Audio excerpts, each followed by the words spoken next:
égalité est composée de deux membres séparés par un signe égal.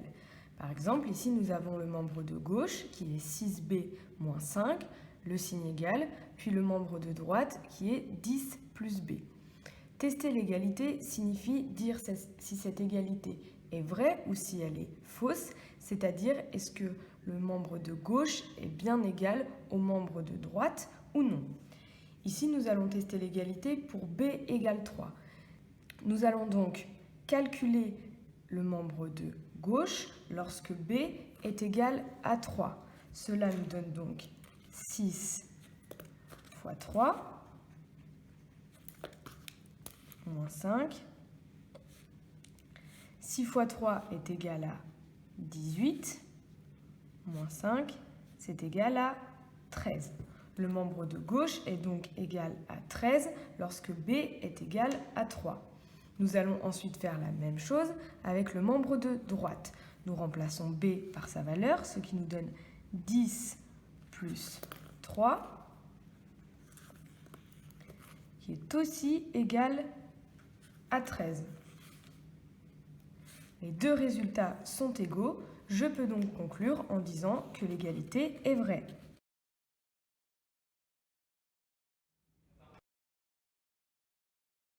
Nous allons faire un deuxième exemple avec la même égalité. Nous allons maintenant tester l'égalité 6b moins 5 égale 10 plus b, mais cette fois-ci pour b est égal à 5. Donc, toujours la même chose. Je commence par calculer la valeur du membre de gauche en remplaçant la lettre b, ici, par 5. Ce qui nous donne 6 fois 5 moins 5.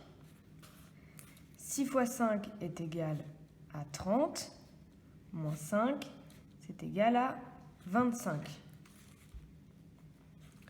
Je calcule ensuite la valeur du membre de droite, donc 10 plus 5.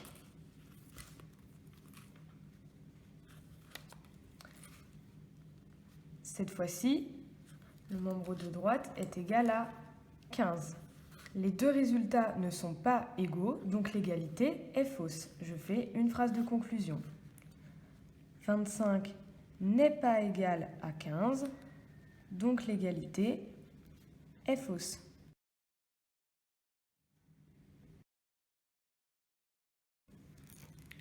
Je dois maintenant prouver que cette égalité n'est pas toujours vraie.